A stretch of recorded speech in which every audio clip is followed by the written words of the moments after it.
Sharing my experience of life growing up with dissociative identity, depersonalization and derealization, pseudo-non-epileptic seizures, fear of a spirit realm, identity confusion and alteration, and amnesia, disconnect of inner child and teenage parts, malevolent-protector parts, and self-destruction as attempted self-protection, getting treatment and learning to heal.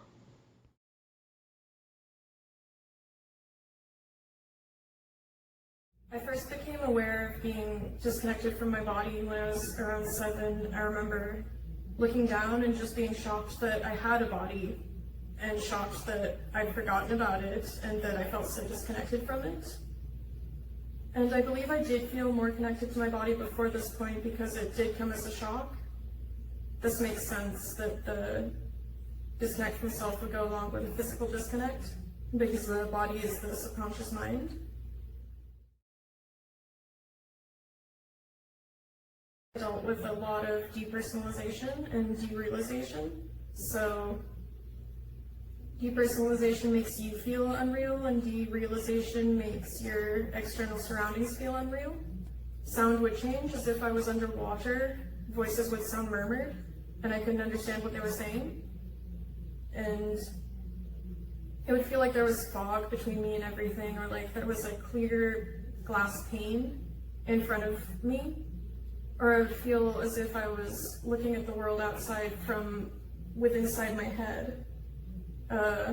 Just as a small presence in the back of my head looking through my eyes. I would look down at my body and feel completely disconnected from it. I remember being aware of coming to after having been in a sort of trance state. And I would realize that I had been sitting zoned out for ages, just looking at a wall, or just compulsively doing self-destructive coping skills like skin picking. And I would come to and just realize that I had been doing things before, but I hadn't been consciously aware. And it would feel like I'd been sitting in a pitch black room.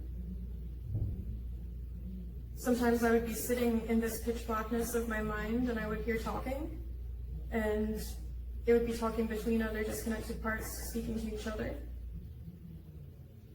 I remember asking one of my caretakers if it was normal to zone out staring at the wall for hours. And unfortunately, this wasn't a red flag to them. They told me yes, this was normal because they did it too. Now I know that dissociative disorders are often passed down genetically as well as due to environmental triggers.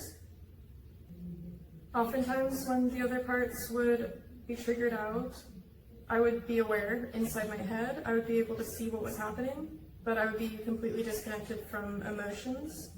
So they would carry the emotional experience and protect me from having to feel it. And then afterwards I would forget about it as if it hadn't happened because it felt like it had no impact on me. Oftentimes too, I would be disconnected during traumatic experiences and then forget them completely afterwards, only to start seeing them in dreams or flashbacks later, and only then to realize that they actually happened. Oftentimes with the amnesia, I would have amnesia for the amnesia itself.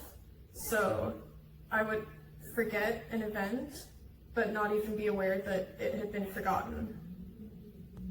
I was completely unaware of the extent of my amnesia until I was an adult, and the memories started coming back to me once I was safer and able to safely process them.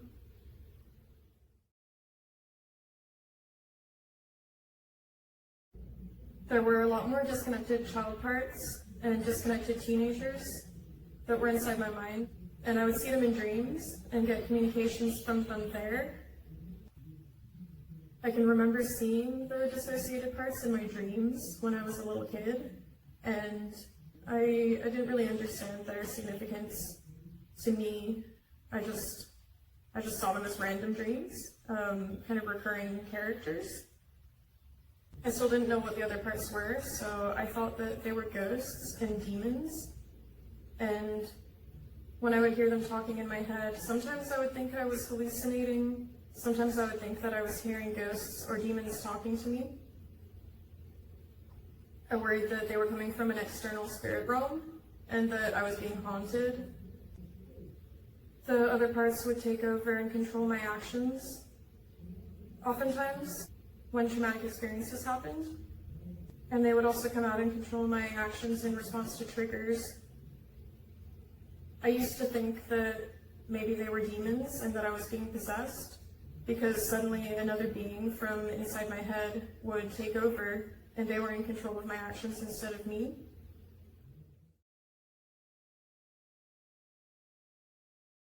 I actually used to have dissociative psychogenic seizures. So that can happen with dissociative disorders when certain emotional content is traumatic and not being processed consciously. It can come out as other symptoms instead of being felt as emotions. So I dealt with psychogenic seizures when I was a kid. They happened usually at night. That lasted for a while and then stopped, which I feel thankful to say.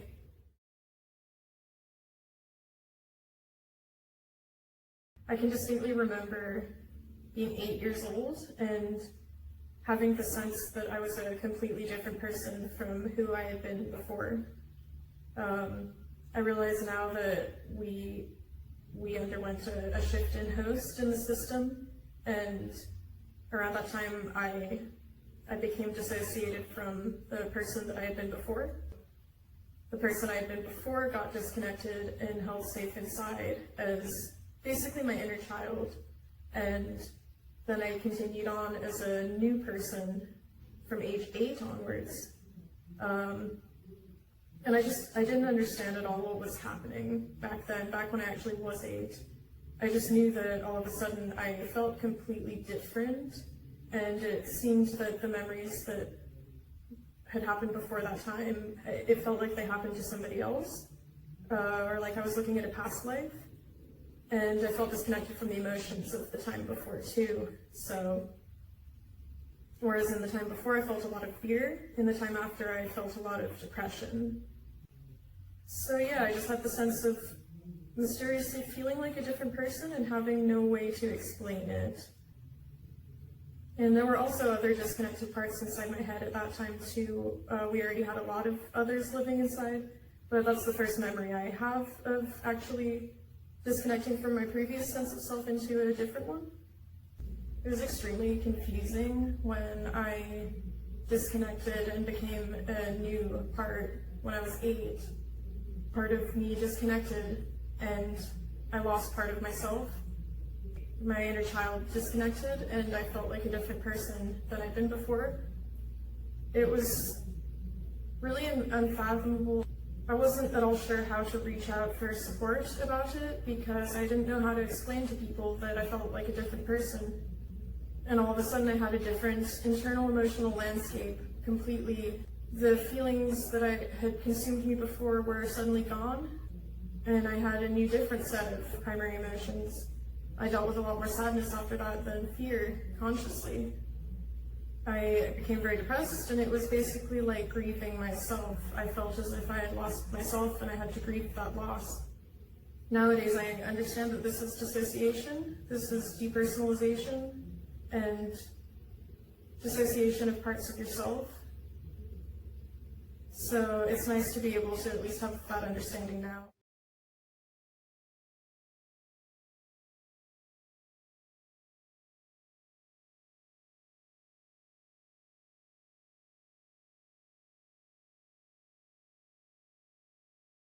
From when I was really young, I can remember seeing the other malevolent-protector parts in dreams. And then I remember around when I was 8, they started talking to me a lot more while I was in the external world. One of the malevolent-protector parts, Winter, would compel a lot of self-destructive behaviors as an attempt to try to keep the dissociation in place. Because the mind can't really distinguish between destructive behaviors done from somebody else or done by yourself, so the mind just interprets it as something traumatic happening to you, and that will increase the levels of dissociation. I remember a lot of internal speaking, coming towards me, telling me to do self-destructive things to myself. In this Malevolent-protector part, Winter, I used to think that he was just a monster that lived inside my head and wanted to torture me. I didn't understand that what he was doing was actually functional and actually necessary to keep us all safe.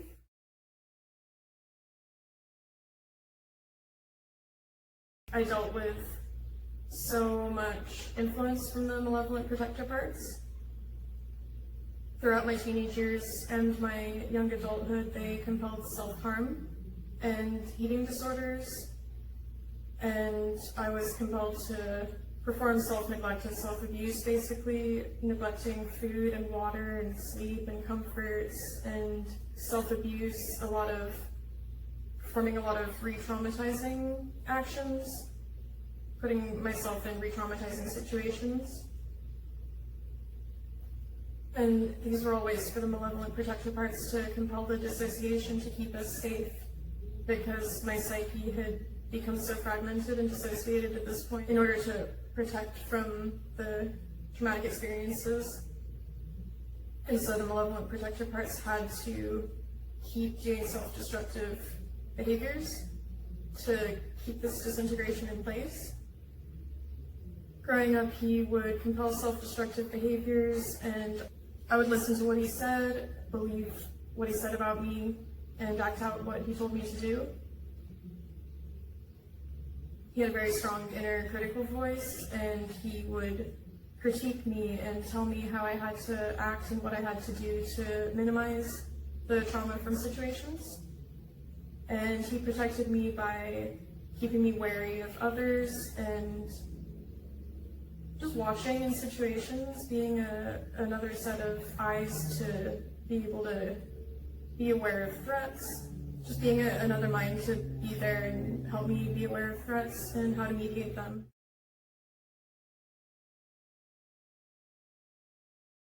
I felt very disconnected from my own sense of self already back then because I was so dissociated and depersonalized and derealized a lot of the time. So I struggled a lot with trying to understand who was the real me. I knew I felt like myself, but I also knew this other person was there. And we both were able to interact with the world outside, so it seemed to me that I was split in two, and there were two people living this one life. I was just really scared of him and really didn't like him, and also didn't know what he was at all. I knew he was inside my head, and so that really confused me, because I would wonder sometimes, is that the real me? And am I a false front? Why is there this other self inside my head? I would say I was still out more of the time, but Winter would come out a lot during traumatic experiences to protect us, both to jump into fight mode if necessary,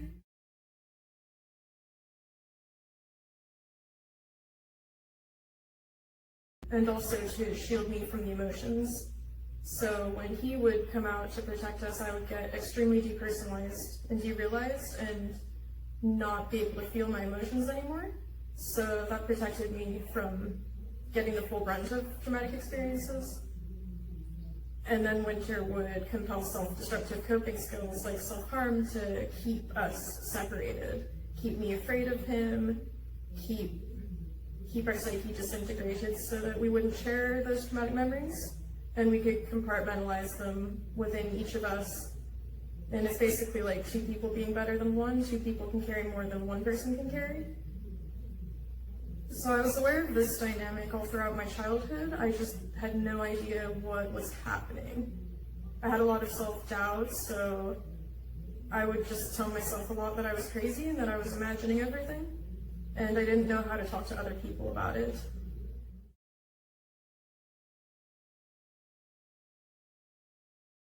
I went through some more traumatic experiences as a teenager, and when I was 15, I became extremely depersonalized and derealized.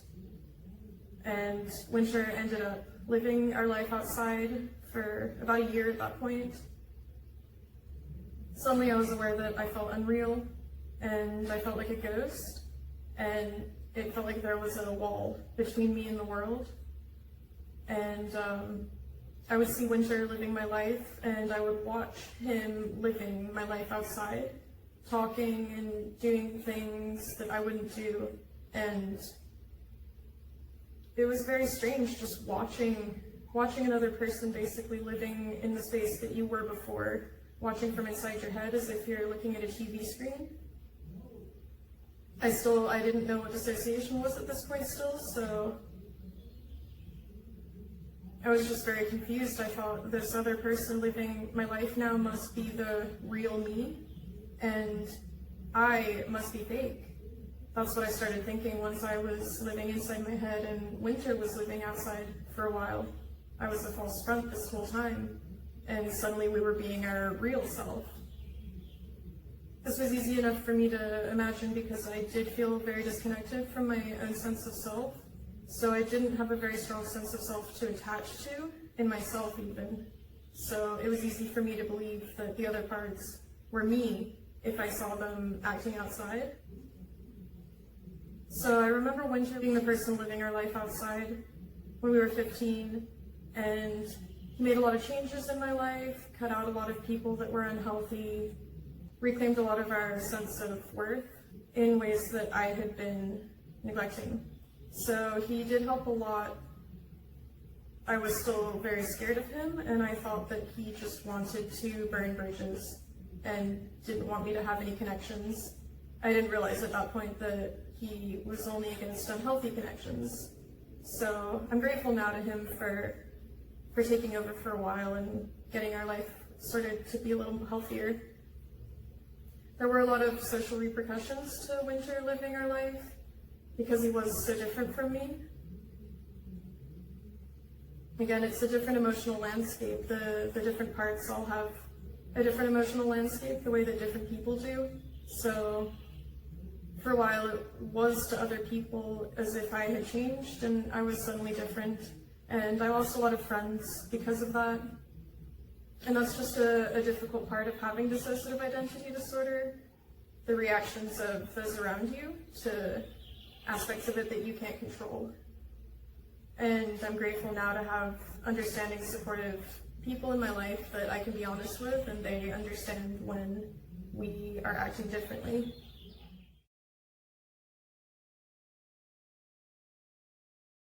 Even at this point, even though I was aware of another person in my head and I was aware that they had their own autonomy, I didn't realize that I had dissociative identity disorder. At that point, I didn't even know what dissociation was. I knew that I experienced it, but I didn't know the word for it. When I was a teenager, I was misdiagnosed as bipolar because I started going to treatment when I was 15 or 16. I think 16, and they were aware that sometimes I would act very different from other times, and sometimes I would be very depressed, other times I would be very full of energy, and so I got diagnosed with bipolar and tried a bunch of different psych meds, none of which really helped, and my PTSD, my CPTSD, wasn't detected when I was a teenager. On average, it takes about 7 years within the mental health system to get an accurate diagnosis of DID.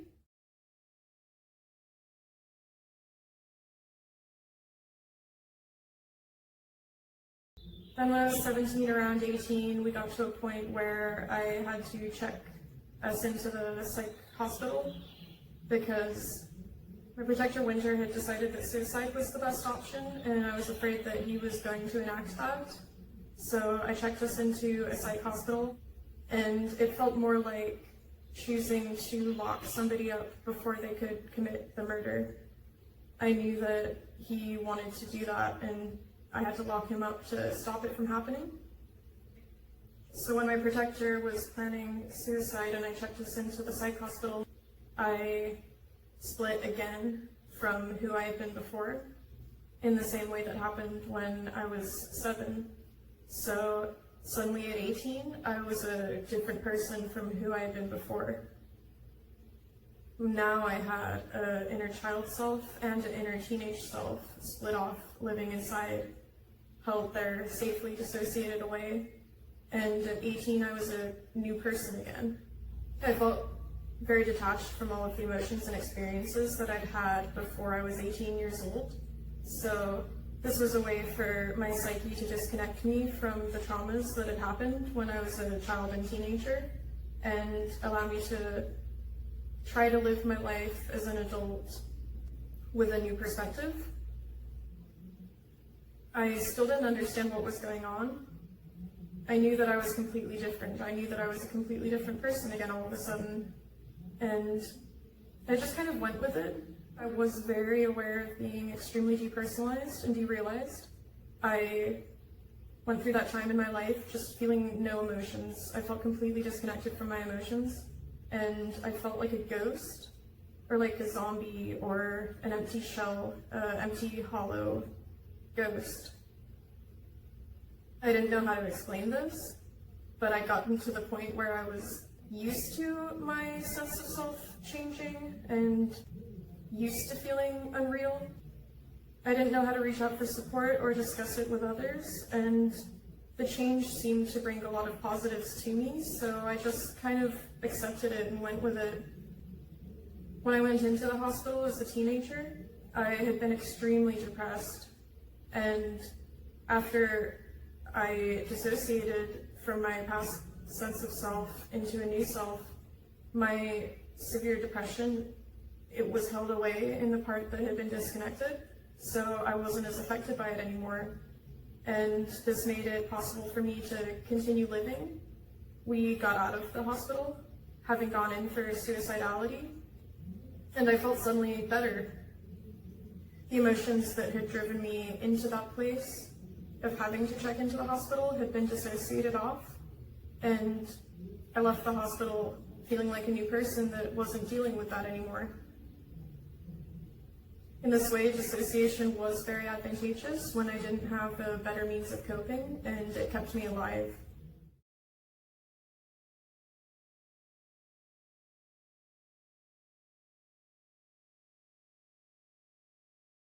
I was completely numb, completely disconnected.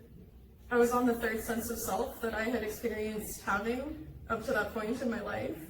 So, sense of self felt meaningless to me at that point after having split so many times and after experiencing so much depersonalization and derealization.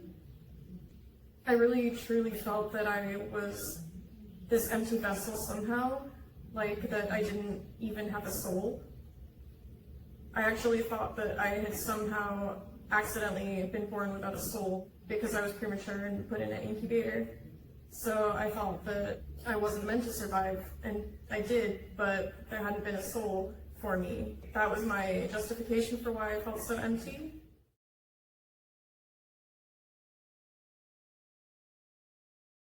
I became a lot more aware of the other parts inside my head beyond just my protector Winter.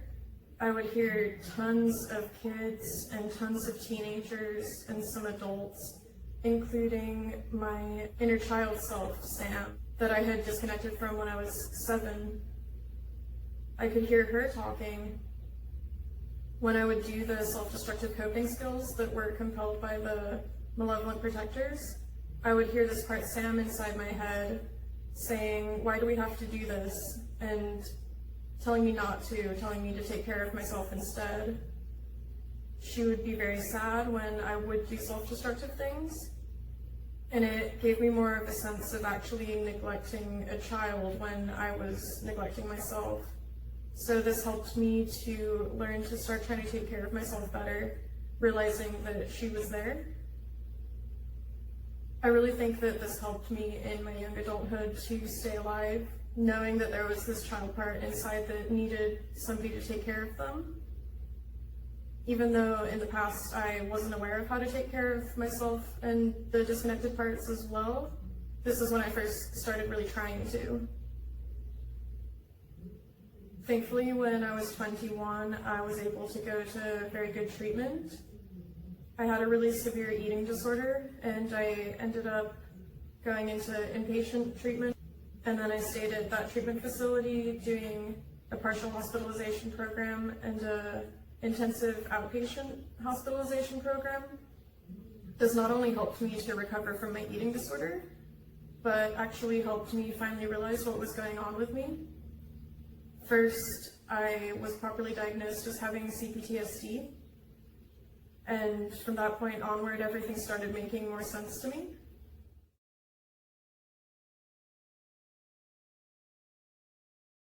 I did a lot of work in therapy early on, learning grounding skills.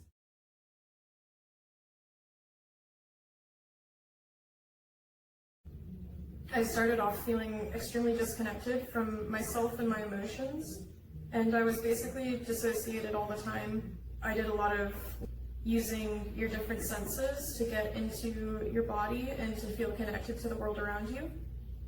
I find holding something heavy in my hands to be very grounding, like a stress ball. Holding ice can be very grounding too. Holding something cold in your hands or putting it on your face can be really helpful for bringing you into the present and feeling more connected to your body. Also, just being in a therapy setting, in a group setting with other people around me, that was the first time in my life I actually had other people helping me out with the dissociation. I would get very dissociated a lot, and I would have people around me just be like, hey, just get my attention. And that taught me how to bring myself out of the dissociation and get back into the present, having people around to communicate with. Because a lot of my dissociation when I was a child was formed around not having people outside to connect with. So having people outside to connect with that actually see you can really help you learn how to become more present and grounded. So that helped me a lot. My therapist would notice a lot when I was dissociating and get my attention.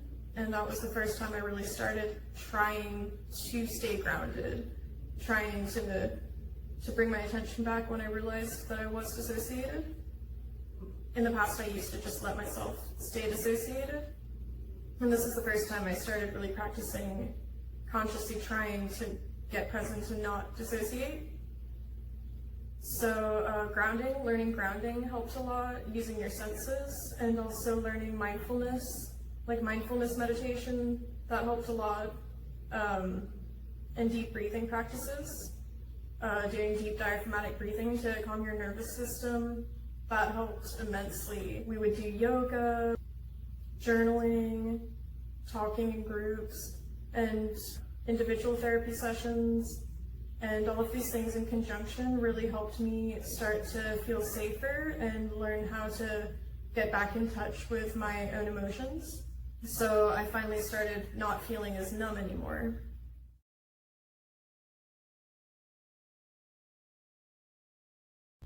Around this time, I remember telling my therapist that I felt like I had no sense of self, and I asked if that was possible. And this is when they told me that I could create my own sense of self. Before, I believed that I had to go for the rest of my life just feeling like this ghost, feeling like I was soulless or empty somehow. And it was really revelatory to be told that I could consciously construct a sense of self. I know that's something that a lot of people just do naturally and they don't really have to think about it, but it was different for me because I've been so dissociated for so long. This entailed learning to identify what I like, what I dislike.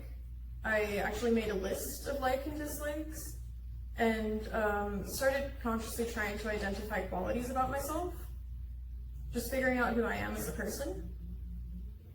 And my therapist explained to me how it can be helpful to be curious instead of being afraid, trying to replace that fear that I had towards my internal experiences and the other parts, trying to replace that with a sense of curiosity. And that can happen once you feel safe enough, once you feel secure that you will be supported and you'll be able to face whatever you find with support.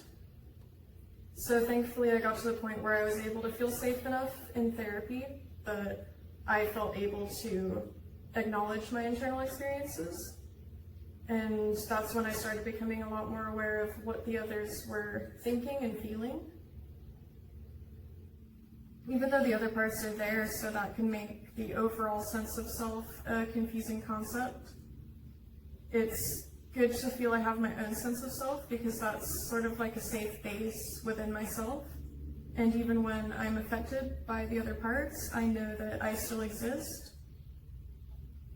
Ever since learning how to get more grounded and more in touch with my own sense of self, I've dealt with way less depersonalization and derealization. It used to be really severe and basically constant, and now it's more episodic and not as severe when it happens. So overall, I feel a lot more grounded and connected to the outside world and my sense of self. I no longer feel like I'm watching life through a glass wall or through fog anymore. I feel like I'm actually in my body. And now that I'm more grounded and connected in my body again, I've started being able to feel emotions through my body, and I can pick up on the other parts' emotions through my body as well sometimes. So overall, I've seen a lot of progress.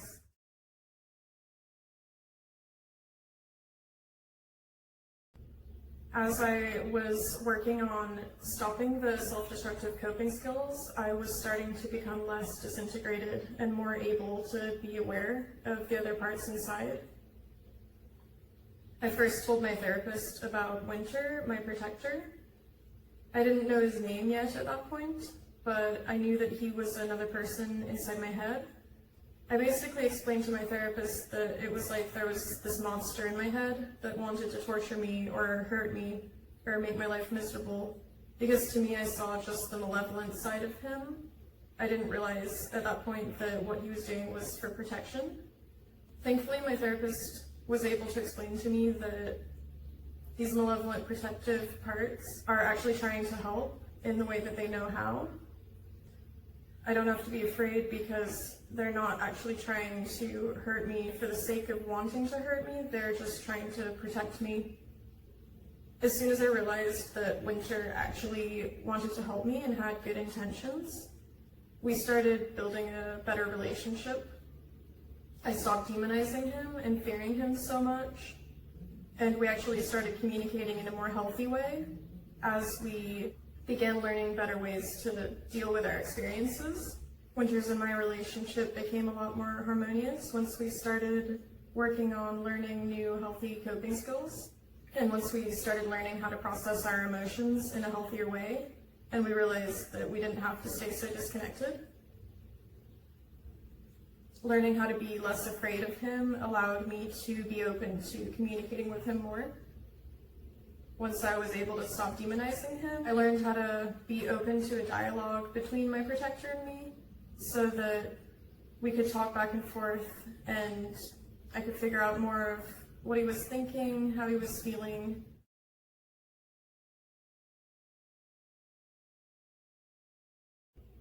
Then I shared with my therapist about hearing a lot of other voices inside my head talking to each other. And these voices seem to have personalities attached to them. I still didn't know what was happening at that time, and I thought that I was maybe just hallucinating, or that I was maybe imagining it all. Thankfully, my therapist was able to tell me that hearing voices in your head can be your subconscious communicating with you. And he told me that it can be helpful to acknowledge what the voices are saying, because they can be trying to communicate with you. And so if you acknowledge them, then that allows them to get their message across. I'm really grateful that I was able to go to good intensive therapy, and there I was able to learn more what was happening to me and learn how to take care of the other parts and myself. I'm really glad to know now that the other parts aren't part of an external spirit realm, because that thought made them a lot scarier. And understanding now that they're coming from my subconscious, the subconscious dimension, it's a lot less scary, feeling that there's something internal rather than external. It's really relieving being confused for so long and then finally not being confused anymore.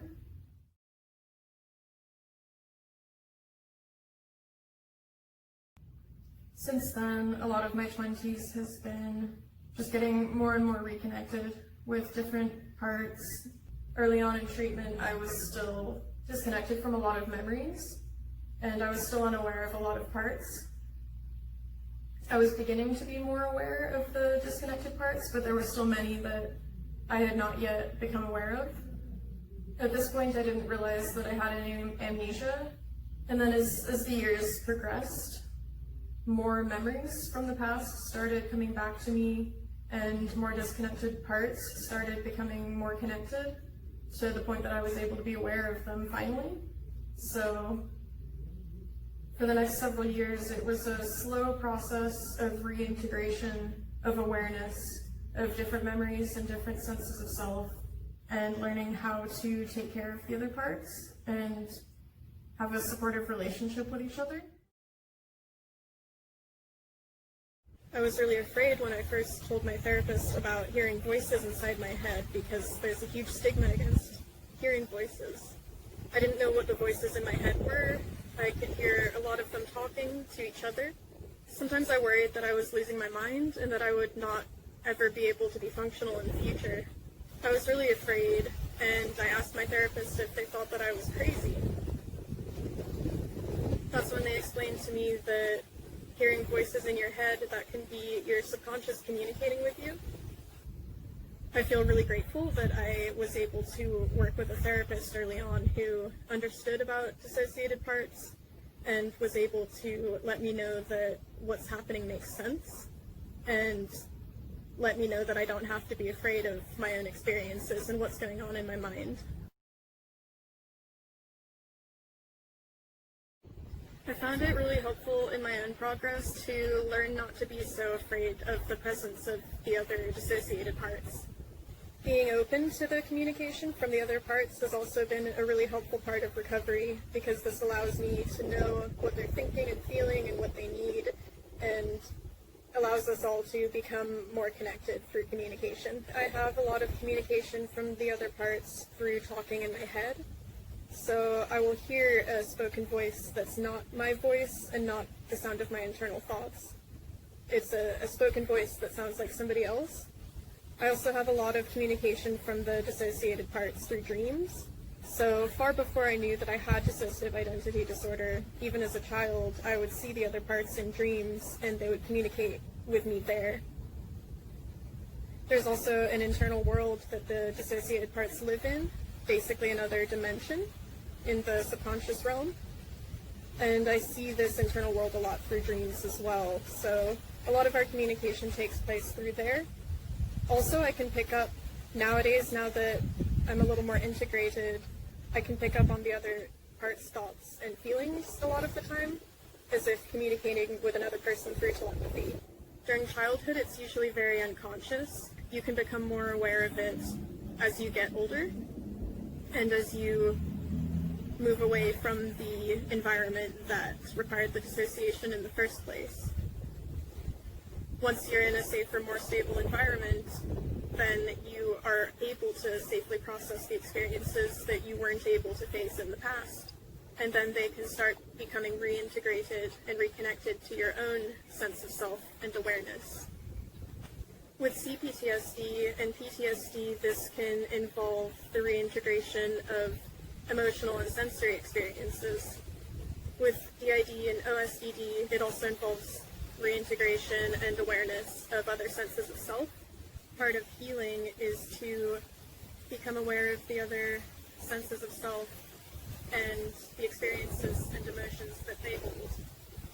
Learning how to hold those experiences together. The more I've learned how to regulate my own nervous system, the safer I've felt to acknowledge internal experiences. I used to be completely disconnected from emotions, and emotions were extremely overwhelming to feel. So a lot of my early progress was in learning how to acknowledge and feel my own emotions. I found it helpful to regard emotions as neither good nor bad.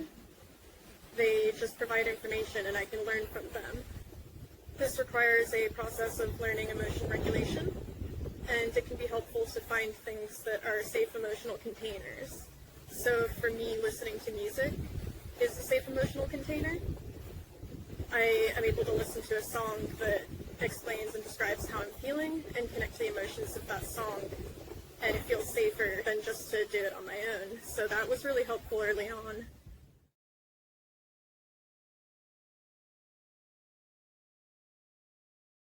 Part of developing a dissociative disorder is having a lot of shame instilled by primary caregivers.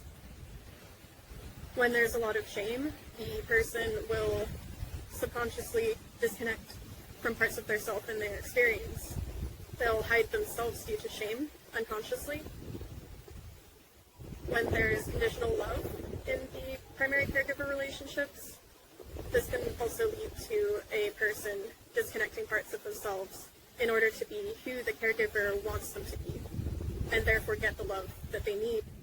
I did therapy when I was a teenager, but I didn't find it helpful because I didn't really feel understood. But I was lucky in my 20s to find a very good, understanding therapist who I felt like actually saw the real me, actually saw me for myself. And I felt unconditional, positive regard. That's what it's called in therapy. When their care for you is not conditional, when you feel unconditional care from this person. And that can be extremely healing in situations of dissociative disorders, because one of the reasons for the formation of dissociative disorders, other than genetic predisposition, is conditional love from caretakers. A baby and a child will need unconditional love from their caretaker in order to develop healthily. If they don't feel this, they will feel unsafe and insecure. Having unconditional care and positive regard from a therapist can teach you how to have a healthy attachment and can kind of fill in those experiences that you missed when you were a kid. And this can teach you how to feel that towards yourself, how to internalize that feeling of care towards yourself. This in turn helps you to accept all aspects of yourself and your experiences. The malevolent-protector parts that compel the dissociation can be very scary if you don't know what's going on. I thought that there were just other people in my head that wanted to hurt me or kill me. With dissociation, there's normally a disconnect within the psyche in a sort of structure of polarities. So you'll have, for example, you'll have a part that disconnects that is more innocent and vulnerable.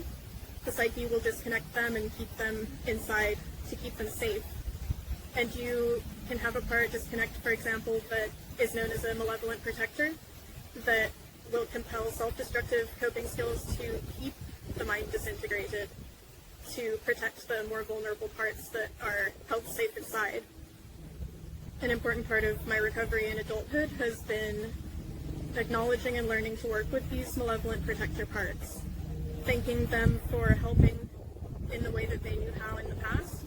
Another important part of healing has been stopping self-destructive coping skills, because self-destructive coping skills will keep the mind disintegrated and will compel dissociation.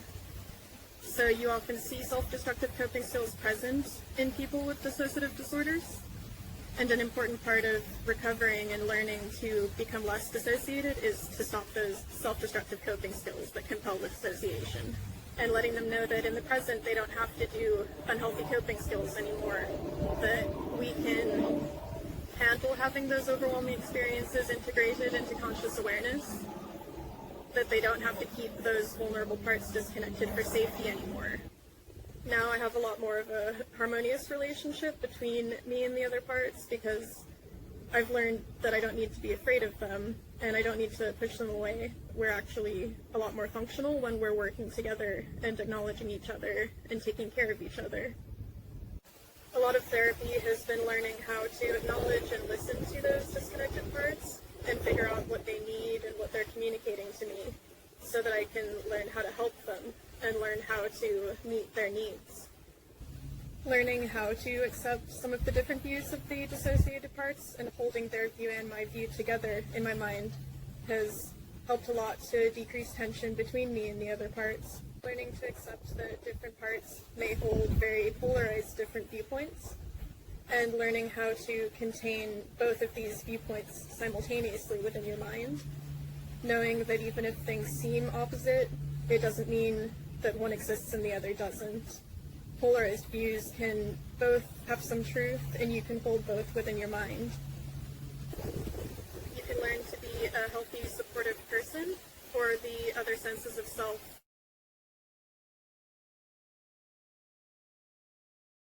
You can learn to be the person that you needed when you were younger, and you can learn to reparent yourself. A big part of my own healing has been learning how to be a healthy person for myself, and how to give the other disconnected parts inside my mind the love and connection and understanding that they need and didn't receive during childhood. For example, it was not safe for me to express anger, and so some disconnected parts instead held that anger, and I remained unaware of it for a long time. An important part of recovery now has been allowing those parts to feel safe to express anger, and allowing them to share that anger with me so that we can carry it together. And that also allows me to feel it, and in that way I can process it.